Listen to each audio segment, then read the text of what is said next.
Hello, good day to y'all. How's it going? I'm Sean David. Welcome back to the show. Let's talk some old school NBA. In today's episode, I want to talk about Michael Jordan. Again, yes, Michael Jordan, but since he's my favorite player of all time, what can you do? The thing that always separated Michael Jordan from many other players was that he not only did perform on the highest level against some average players, but he also had incredible games against some of the biggest superstars in NBA history. So in this video, I will talk about Michael Jordan destroying some of the greatest players of all time. But before we get to that, I want to give a quick shout out to my Patreons. Thanks a lot, you guys, for supporting the show. It's really appreciated. And I would say enough said, let's dig right into today's episode.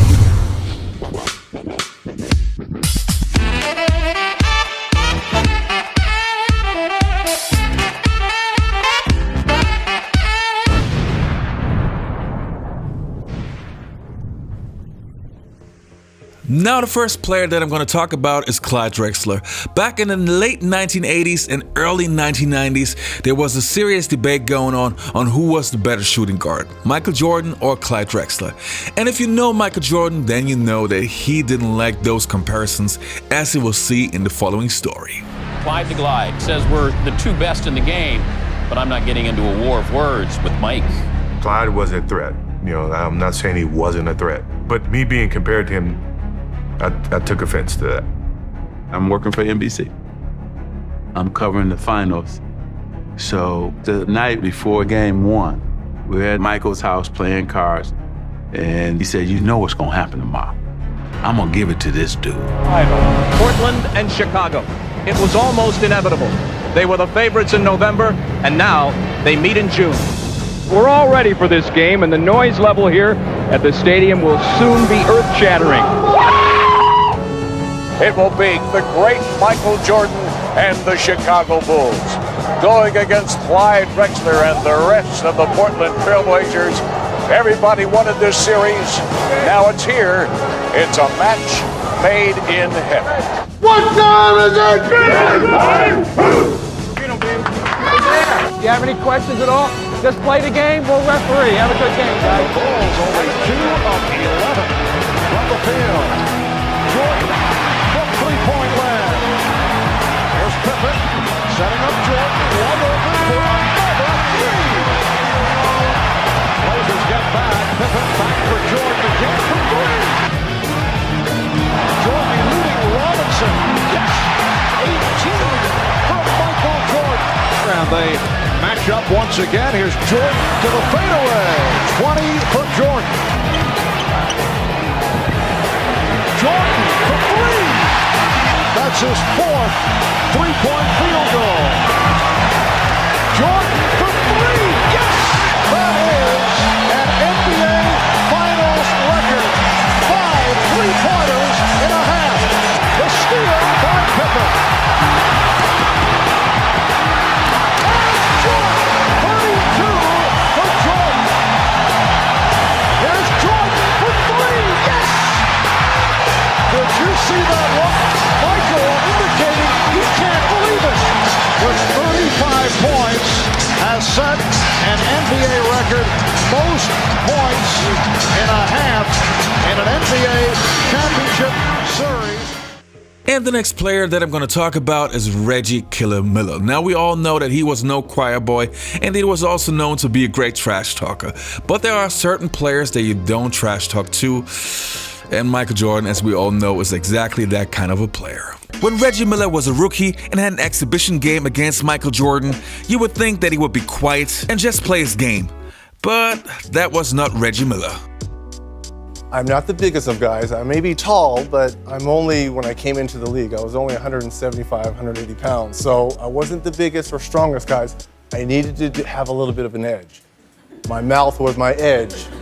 My rookie year, we were playing the Chicago Bulls, and this is Michael Jordan's 3rd or 4th year in. Okay. And we were playing the next exhibition game in some obscure place.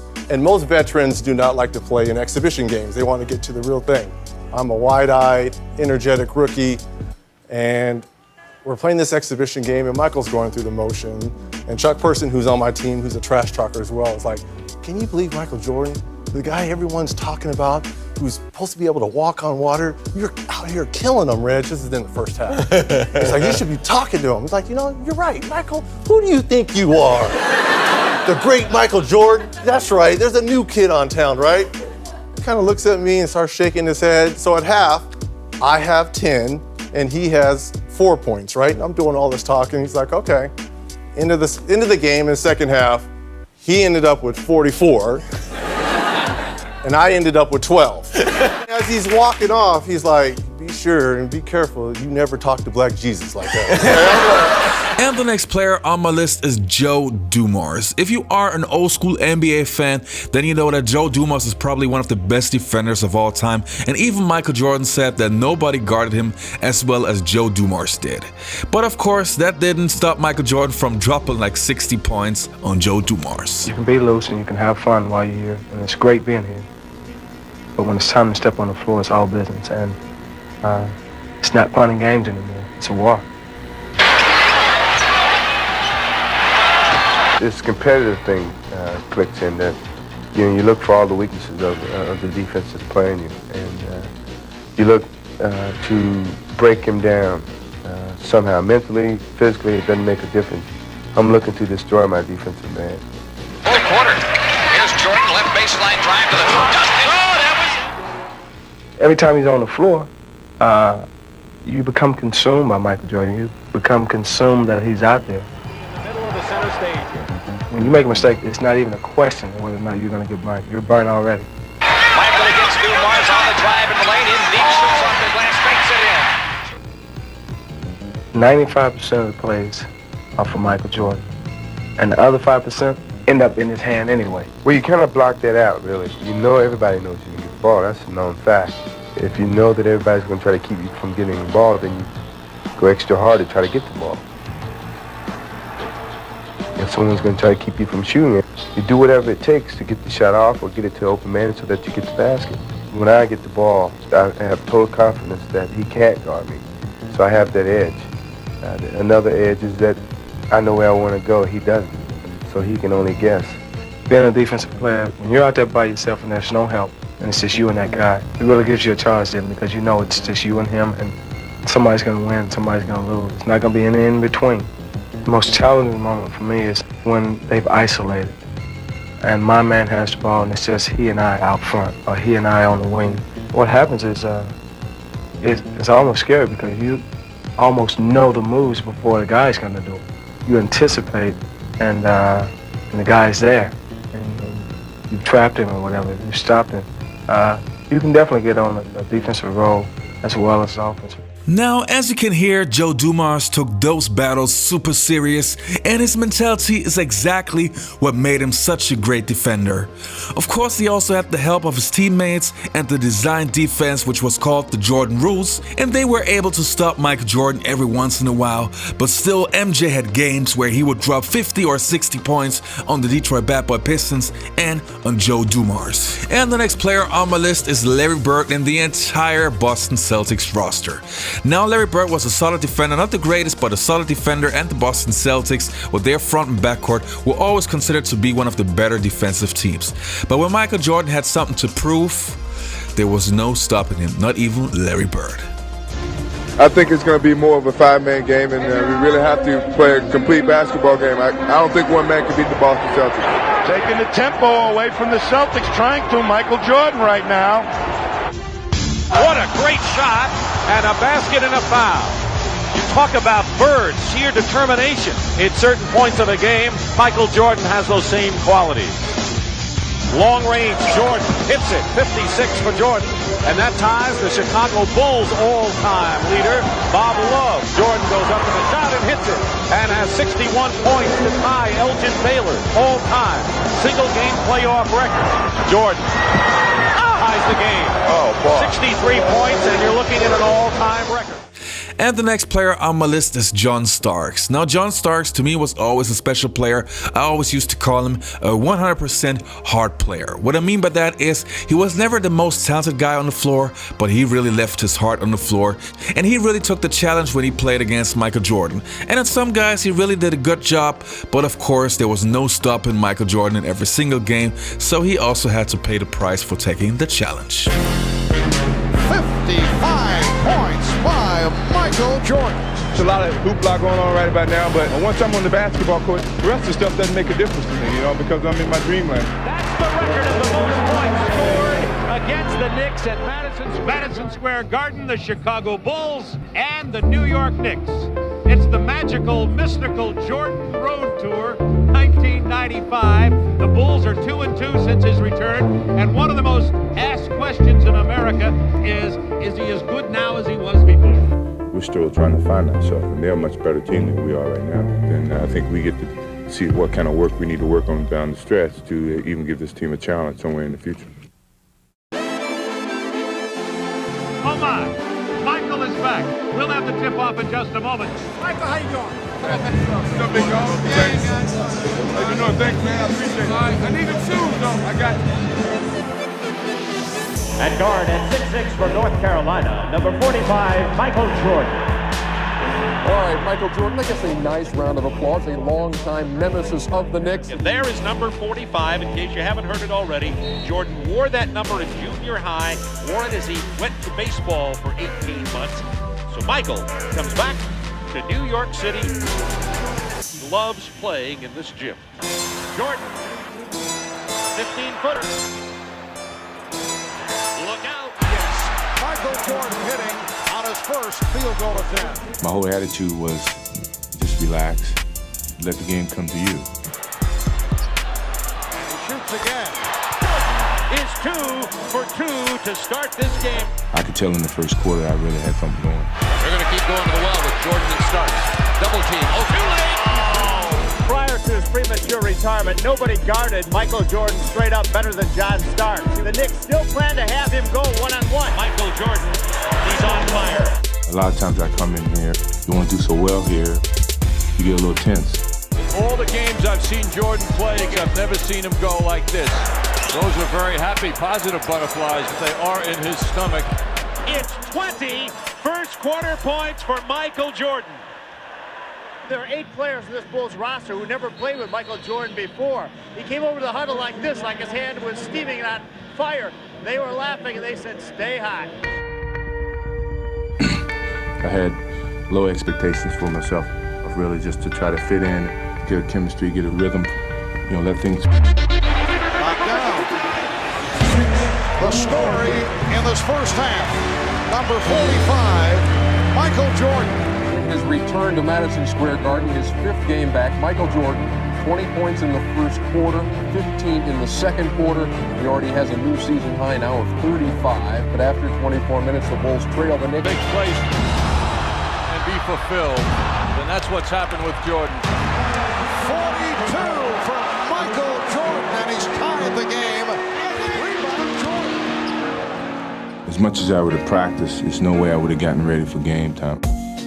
I needed to play games. And Jordan fires and hits. Three-pointer for Jordan. And the Bulls lead 82-80. Well, I mean, me, I'm a very aggressive guy. I'd be lying if I said I came out to pass the ball. I came out here to score. And I was going to make them stop me from scoring. This is MJ's night, and he is delivering in a very big way. And Michael Jordan with 51 points. And Michael Jordan continues to roll. Jordan with 53. Wow! Jordan played very well by Starks. Starks using his forearm to neutralize Michael. Got him in the air. Michael Jordan has 55. He had to work for them. And that is a high for the NBA this season. The Knicks call for time, tied at 111. 14.6 to go. If you're the Knicks, do you allow him to hold the ball, milk the clock without double teaming him? Now you see they're taking it at the full length of the floor. Let's set a pick for Jordan and let's have him make the winning shot. I would think this is a one-shot deal for them. The worst that happens is they have overtime. Stark's lost his footing here. Thrilling to be part of this. Michael Jordan, and a surprise sets up Wennington. Finds the open man. Wennington with a jam. 3.1 remaining. Timeout, New York.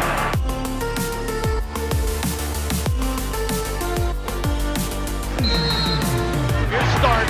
He falls down, loses the ball over the backcourt. Backcourt violation. Great win for the Chicago Bulls. Michael Jordan, 55 points in this ball game. The Bulls beat the Knicks 113-111. Let's go to Craig Sager. Well, if you're going to make a comeback, you better come back as good or better than you have before. You surprised people all over the world, 55 points, but nice assist at the end. Hey, don't count on me shooting every time. I can't pass. Okay, back to you, Bob. Thank you, Craig. It's his 34th career 50-plus point game for Michael.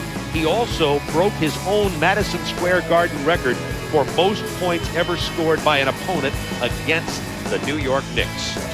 Can you do it again? I don't know. I think that's the fun thing about it, is that tomorrow you don't know what I could do. And next on my list I have Kobe Bryant. Now, as we all know, Kobe was the closest to Michael Jordan that you will ever find.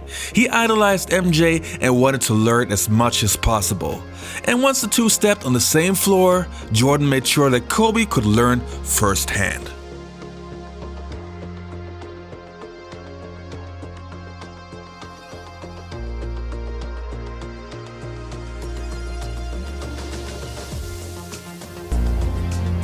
Tip-off just around the corner, but quickly everybody's talking about Kobe Bryant and Michael Jordan. This is the matchup that everybody's been waiting to see here in Los Angeles. You got the teacher versus the student.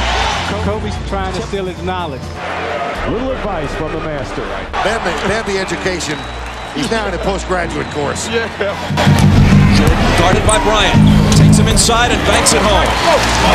There's a little Jordan sticking out of his tongue right there. Michael is trying to teach Kobe a lesson, trying to give him the experience, the youth, to the wisdom that what he once had. The Suns and some of the other clubs out west. Now Michael. Michael's got a good shooting rhythm going. He's shooting the ball extremely well, and he's matched up against Kobe now. He wants the challenge of guarding Kobe. It's wrested away from him, though, by Mario Bennett. Bennett to Bryant, into a crowd and off the glass. LA on a 13-2 run. Michael from 20, fouled as he let it go. Alright, you guys, that was it for today's episode. I hope you enjoyed this video. Do me a favor, if you enjoyed this video, please like the video and also subscribe to the channel. Thanks a lot, and you guys, you all be healthy, take care, and goodbye.